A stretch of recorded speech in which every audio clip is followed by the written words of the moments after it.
Olá, eu sou Ângelo, professor de Biologia. Hoje eu estou aqui para estudar com vocês um pouquinho de evolução, tá? Na verdade, eu não vou me alongar muito nos trabalhos dos evolucionistas como Lamarck e Darwin, mas eu vou pontuar algumas ideias básicas do que eles trouxeram de conhecimento para a humanidade.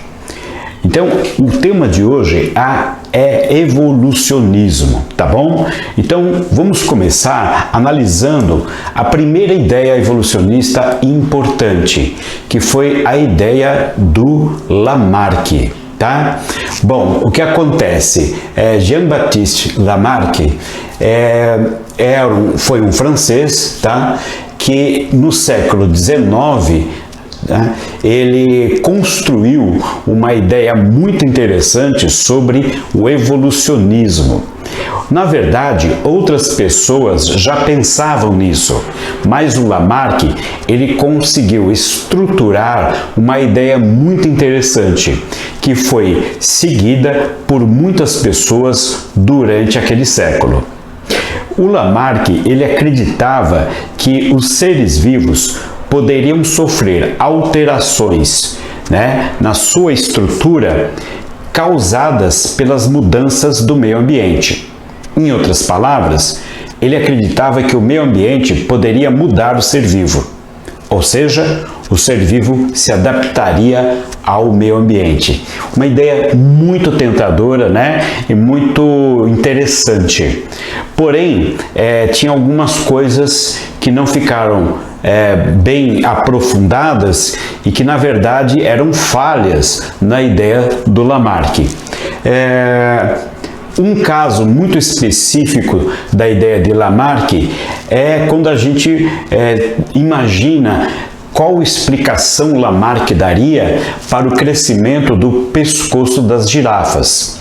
Uma vez que, com as atividades de paleontologia, nós podemos observar que existem animais semelhantes às girafas, mas que não tinham um pescoço tão longo. Então, o que deveria ter acontecido com esses animais no passado e por que eles ficaram tão grandes? Para Lamarck, as girafas, durante os períodos de estiagem, onde o pasto era praticamente seco, e só restavam as folhas mais tenras das árvores, que tinham raízes mais profundas, o Lamarck achava que as girafas, através de um esforço muito grande em conseguir alcançar as folhas lá em cima das árvores, elas foram alongando o pescoço.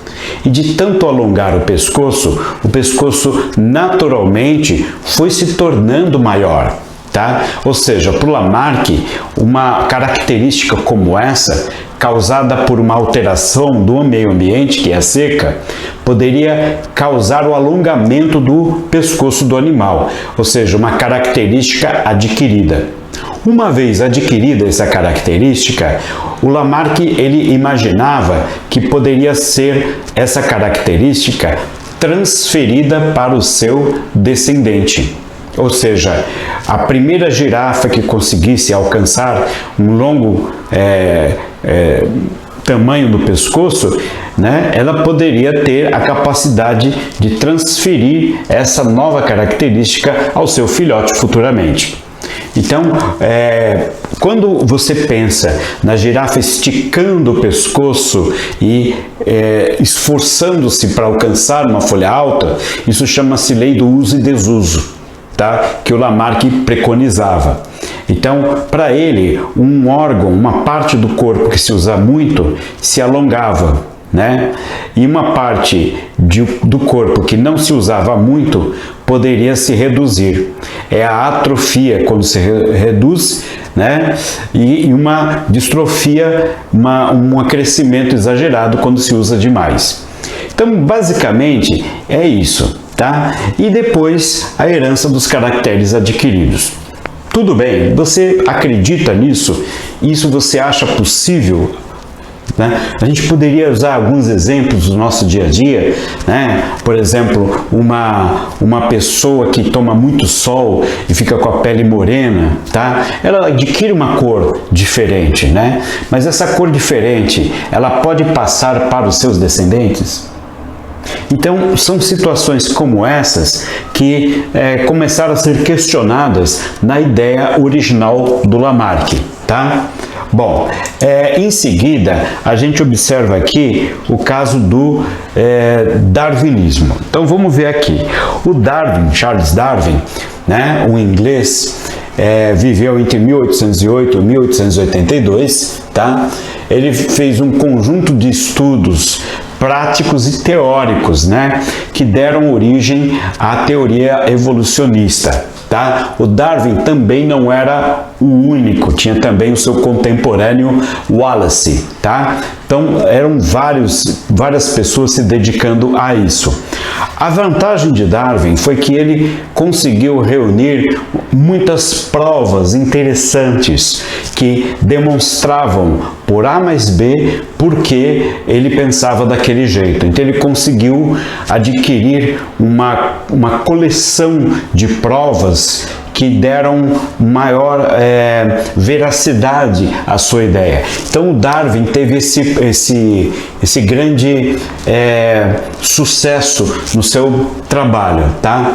A teoria da evolução do Darwin é baseada na seguinte situação, que todas as espécies atuais, elas descendem de ancestrais comuns. Tá?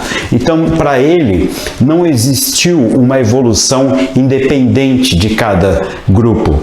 Para ele, todos têm um ancestral comum. Esse ancestral comum, obviamente, deixou de existir. Tá? E para ele também, para o Darwin, existem pequenas modificações casuais, ou seja, acidentais, que acontecem dentro de cada organismo. Esses acidentes, eles podem oferecer uma vantagem ou uma desvantagem. Aqueles que tiverem pequenas diferenças favoráveis vão evoluir. Aqueles aos quais as pequenas alterações são desfavoráveis, eles poderão entrar em extinção. Então essa é a ideia, né, que o Darwin divulgou e é a ideia que ele seguiu durante toda a sua vida, tá? Então, na verdade, aqui você tem o seguinte, o darwinismo, né, ele tem uma explicação diferente para o mesmo problema, que são o caso do pescoço das girafas. Então repare bem, Darwin acreditava que no início haviam girafas com pescoços de tamanhos variáveis, tá? Repare, porém a seleção natural, né, e a competição entre elas fez com que as que possuíam pescoço mais comprido levassem vantagem, né, contra as que possuíam um pescoço muito curto. Então, para o Darwin, o que aconteceu? As girafas ou qualquer ser vivo não muda, os seres vivos não mudam para se adaptar ao ambiente. As mudanças já acontecem de forma espontânea e acidental nos seus organismos. A única coisa é que o Darwin não sabia como essas mudanças aconteciam. Isso para ele foi um tormento, mas depois foi comprovada a forma, né? Então, aí eu vou explicar já.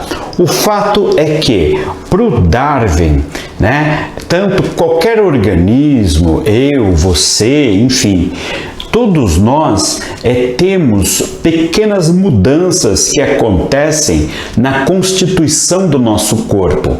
Essas mudanças que acontecem, elas não dependem do meio ambiente, elas acontecem por acidente. Mas o que o meio ambiente tem a ver então? Ele não faz nada? Faz sim. O meio ambiente, ele faz a seleção natural. Então, por exemplo, existem variações acidentais no meu corpo, tá? E essas variações, elas não são tão importantes para a minha vida. Por exemplo, eu consigo sobreviver com elas. Tá? Então são mudanças casuais, tá? Os organismos, eles são mutantes. Então o Darwin acreditava nisso. As pequenas modificações acidentais ou casuais, elas eram constantes, tá? Agora, quando o meio ambiente mudava ou oferecia ao ser vivo alguma coisa nova, alguma nova situação, né, caberia ao organismo suportar ou não aquela nova proposta do meio ambiente.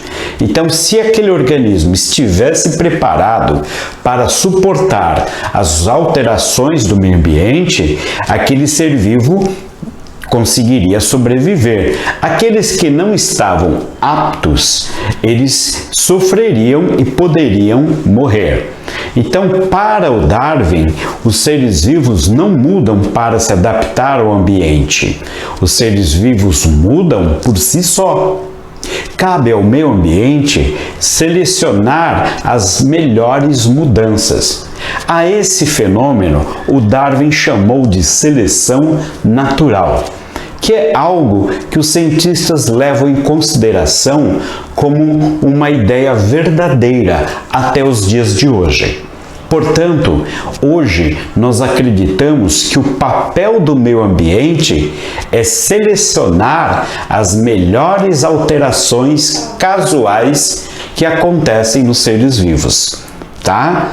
Ao contrário do que pregava o Lamarck, que acreditava que o meio ambiente era capaz de interferir no organismo e causar mudanças, ok? Então, aqui você tem aqui uma pequena síntese. O meio ambiente seleciona as modificações mais vantajosas, tá? As modificações, elas acontecem ao acaso e não são influenciadas pelo meio ambiente, tá? O neodarwinismo, aí vem uma outra situação que eu falei agora há pouco. O Darwin, ele não sabia como essas modificações aconteciam e acontecem. Eles falavam casual ou acidental. Bom, para a ciência, o casual e o acidental não são boas explicações. Então, esse foi considerado o ponto fraco da teoria darwinista. Porém, mais tarde, com o desenvolvimento dos conhecimentos de genética, podemos ter hoje uma explicação plausível, certa, coerente sobre o que o Darwin queria. O problema do Darwin é que ele não conhecia a genética, tá? A genética, basicamente, a genética clássica desenvolvida pelo Mendel, ela estava sendo desenvolvida naquela época, tá? Mendel e Darwin nunca se conheceram. Então, na verdade, está na genética a explicação das pequenas modificações casuais. A explicação é que elas são mutações genéticas acidentais, que é um tema que dá para discutir até em outra aula, mas hoje vamos ao fato em si, tá? O neodarwinismo é a junção entre a teoria de Darwin, tá, e a genética. As duas juntas, elas vão explicar como surgem as mutações. Darwin não conseguiu fazer isso, tá? porque não conheceu Mendel, Mendel não conheceu Darwin, mas depois os cientistas juntaram as duas ideias e formaram o neodarwinismo. Então, o neodarwinismo é a junção da teoria darwinista sobre a evolução e a genética, tá? E aí, explicando desta forma a origem das pequenas modificações casuais, ok? Então, é assim o neodarwinismo, tá? Bom, então agora vamos fazer o seguinte. Vamos pegar um exercício. Tá aqui, um exercício ou uma questão da Unesp. Olha só, gente, tem a ver com a seleção natural, tá? Vamos pensar como Darwin e como Lamarck. Bom, para Darwin, o que acontece? Você tem aqui uma figura de um gafanhoto. Esse gafanhoto, ele está vivendo ou está se alimentando em cima de uma folha, tá? O gafanhoto é um animal herbívoro, tá? É um inseto. Então esse ser vivo se alimenta de folhas, tá? Mas você está reparando aqui que a gente vê facilmente o gafanhoto em cima da folha porque ele não é um gafanhoto verde. Ele é um gafanhoto meio rosado. Bom, o gafanhoto é um ótimo alimento para pássaros. Repare que se um gafanhoto rosado pousar sobre uma folha, fica fácil do pássaro enxergar ele e comê-lo. Portanto, não é um bom disfarce. O ideal para o gafanhoto é ter a cor verde. Por quê? Porque o verde camufla ele em relação à folha. Então, esse mimetismo entre gafanhoto e folha faz com que o gafanhoto consiga comer em paz, sem ser muito reparado pelas aves. Bom, para o Lamarck, o gafanhoto, ele ficou verde para viver na folha. Tá? A folha obrigou o gafanhoto a ficar verde. Portanto, o meio modifica o ser vivo. Para Darwin é o contrário. O gafanhoto só vive na folha porque ele é verde, tá? Porque se ele for rosado, por exemplo, ele vai ter muita dificuldade, porque os pássaros vão enxergá-lo e vão capturá-lo. Basicamente, é assim que Darwin e Lamarck explicam ou explicariam a cor do inseto se camuflando com a cor da vegetação. Essa questão, ela explora exatamente esse contexto. Olha só o que diz. Na natureza, a grande maioria dos gafanhotos é verde. Tudo bem. No entanto, uma mutação genética, olha aí o neodarwinismo aparecendo, incomum e pouco conhecida, chamada eritrismo, provoca alteração na produção de pigmentos, ou seja, diminui a produção de pigmentos verdes, no caso, o que resulta em gafanhotos cor-de-rosa, tá? Ok? Descobertos em 1887, esses gafanhotos raramente são encontrados. São uma mutação. Então, vamos lá. Agora vem aqui. A questão pergunta: os gafanhotos cor-de-rosa são raros por quê? Então vamos procurar uma explicação para essa raridade. Está na cara que o gafanhoto rosado é facilmente enxergado pelos predadores. Essa é a questão. Repare, a mutação reduz a variabilidade. Olha só o que essa frase ela está dando para a gente como justificativa. A mutação, A mutação reduz a variabilidade genética. Pelo contrário, ou ao contrário, né? A mutação, a mudança, ela não reduz a variabilidade genética, ela aumenta a variabilidade genética. Então essa explicação para os gafanhotos cor-de-rosa serem tão raros não é verdade, né? Não é prática, não é a real, não é a verdadeira. Vamos para B então. A B diz acontece o seguinte, aí vamos ler de novo aqui, ó. Os gafanhotos cor-de-rosa são raros porque concorrem por alimento com os gafanhotos verdes, que são mais eficientes, tá? Por terem a mesma coloração das folhagens. Repara, a princípio, o que o texto está dizendo? Que mudou a pigmentação, a mutação genética, mudou a cor do gafanhoto. Tá? E só a cor, ele não fala em que a cor vai melhorar o desempenho do verde na atividade de comer folha. Tá? Então, a princípio, mudou a cor, não existe nenhuma afirmação de que o gafanhoto verde é mais eficiente.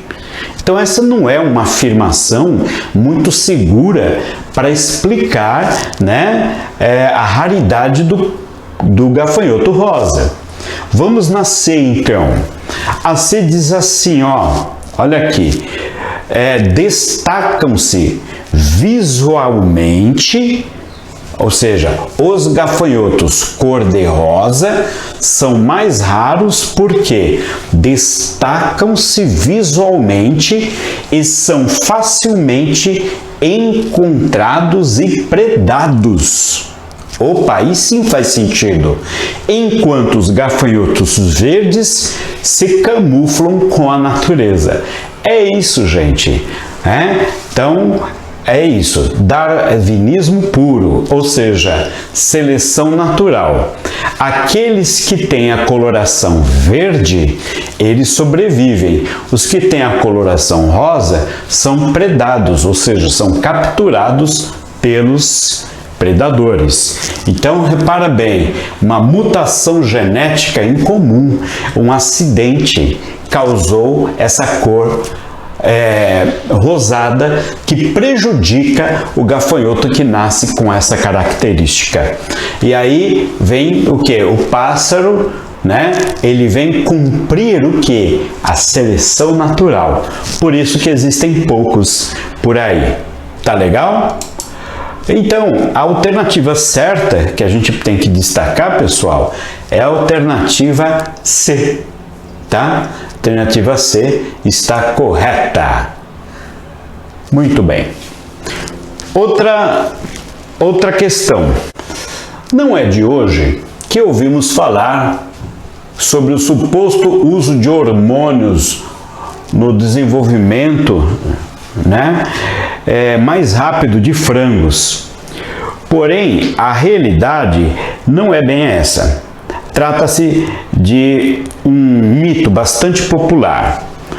Com 40 dias de idade, esses animais podem alcançar até 3 quilos.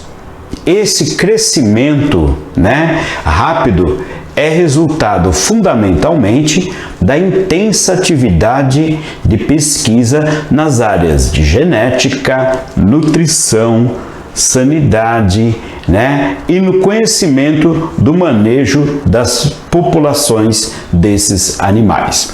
A gente ouve muito esta informação de que os frangos são tratados por hormônios e tal. Se existe alguém tratando esses animais com hormônios de crescimento, por exemplo, os anabolizantes, os esteroides anabolizantes, a gente não pode afirmar. Mas uma coisa que a gente tem conhecimento é que existe uma seleção artificial por trás disso. Ou seja, os criadores desses pássaros, eles fazem desenvolvimento de um manejo. O que significa manejo? É a maneira de tratar o animal, o jeito de criar o animal. Então eles fazem cruzamento entre aves escolhidas de acordo com as suas capacidades, né? Com as suas modificações genéticas, eles fazem pesquisas genéticas, eles fazem pesquisas de diversas ordens para poder melhorar esse tipo de situação. Então aí o que acontece?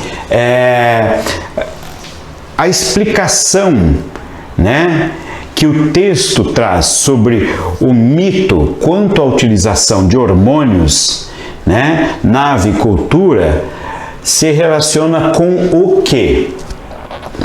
Tá comidinha alternativa aqui, mas dá para ler a frase inteira. Bom, a teoria sintética da evolução, capaz de induzir a formação de organismos mutantes, cuja produtividade é maior. O que é a teoria sintética da evolução? Neodarwinismo, tá? Que eu falei que é a junção da genética com a teoria evolucionista de Darwin. Isso é o neodarwinismo ou teoria sintética da evolução. Então, na verdade, a teoria sintética da evolução, capaz de induzir a formação de organismos mutantes, né, cuja produtividade é maior, então está dizendo que a teoria ela é uma capacidade de introduzir a formação de organismos mutantes, tá? Então, o que o neodarwinismo está fazendo aí, né? É isso que faz com que os frangos sejam mais rápidos no seu desenvolvimento, tá? Na sua maturidade, tá? Será que é isso? A outra, o desenvolvimento de organismos geneticamente modificados, que seriam os transgênicos, tá? Para maior produtividade. Será que é isso? Então, repare, está dizendo no enunciado que o crescimento rápido é resultado fundamentalmente da intensa atividade de pesquisa nas áreas de genética, nutrição, sanidade e no conhecimento do manejo. Então, repara, na primeira fala sobre uma teoria sintética, o neodarwinismo. Estão usando o neodarwinismo, que é genética mais evolução. Na segunda, eles estão usando a genética, certo? Então, repara que na primeira e a segunda está envolvendo genética, mas no enunciado está dizendo que a genética é uma das áreas. Genética, nutrição, sanidade, quer dizer, nutrição, sanidade e conhecimento de manejo? Não. Certo? O enunciado já está dizendo que não é só a genética. Então, deu para perceber que a alternativa A contempla só a genética, a alternativa B também só a genética. Tá? Sei lá, vamos procurar uma alternativa que seja mais ampla, né, para resolver essa situação. A letra C, o desenvolvimento de organismos geneticamente modificados transgênicos, tá? Transgênicos, tá? Para maior produtividade. O processo de seleção artificial realizado desde as primeiras criações de aves há muitos séculos. Olha, transgênico, teoria sintética, B, transgênico, C, o processo de seleção artificial. O que é seleção artificial? Aí você vai ter que pensar. Não tem a seleção natural, né? Em que a natureza oferece uma situação nova? O que é a seleção artificial? É quando o ser humano oferece uma situação nova. Então, quando você fala aqui, ó, a nutrição, genética, o que é? Nesse caso, o manejo, né? Processo de seleção artificial, realizado desde as primeiras gerações de aves há muitos séculos. Ou seja, desde que o homem domesticou esses animais, o que ele procurou fazer? Escolher as aves melhores para que elas cruzem entre si. Isso é o manejo, é o controle, tá? Então você, geneticamente, ela é melhor, ela é mais bonita visualmente, ela é mais forte, ela é mais saudável, então eu separo essa ave junto com outra, que também é saudável, tá? E aí eu propicio uma situação em que elas cruzem, porque se elas são boas, né? Adultas boas, então elas vão formar filhotes bons. Isso é uma coisa basicamente natural de se pensar. Então, olha só o que acontece. Quando eu faço esse tipo de situação, vai acontecer o quê? Nascimento de animais iguais aos pais que deram origem, tá? Então isso tem a ver com o manejo, é a genética e o manejo, tá? E outra, na seleção artificial, eu posso, por exemplo, selecionar aquele animal, né? Eu faço uma nutrição, porque você viu o caso da girafa? O que fez com que a girafa de pescoço curto se extinguisse? Né? Foi a falta de alimento. E na criação artificial, no caso de frangos, o que é fundamental para que haja o desenvolvimento de aves saudáveis é a nutrição. Quem controla a nutrição? É a natureza? Não, é o ser humano, é o criador de aves. Então esse criador de aves, ele é que vai cuidar disso. Então o que vai acontecer? Seleção artificial. Eu estou vendo, gente, que seleção artificial envolve tudo. Quando você faz uma seleção artificial, é você que comanda. Não é a natureza, é você. Então isso é seleção artificial. Então você geneticamente escolhe os melhores, né? Você dá o melhor alimento, né? Você vê os animais que têm um comportamento melhor, você conhece, estuda o manejo do animal para poder dar o melhor cuidado para ele e não faltar nada. Essas aves são criadas em ambientes artificiais. Por isso o termo seleção artificial. Então a C não tem por que estar errada, tá? Bom, gente, é isso que eu queria mostrar para vocês hoje. Espero que tenha sido claro e objetivo para vocês. E aí a gente vai somando nossos conhecimentos para poder obter o melhor resultado, tá bom? Um abraço para vocês. Até a próxima. Tchau.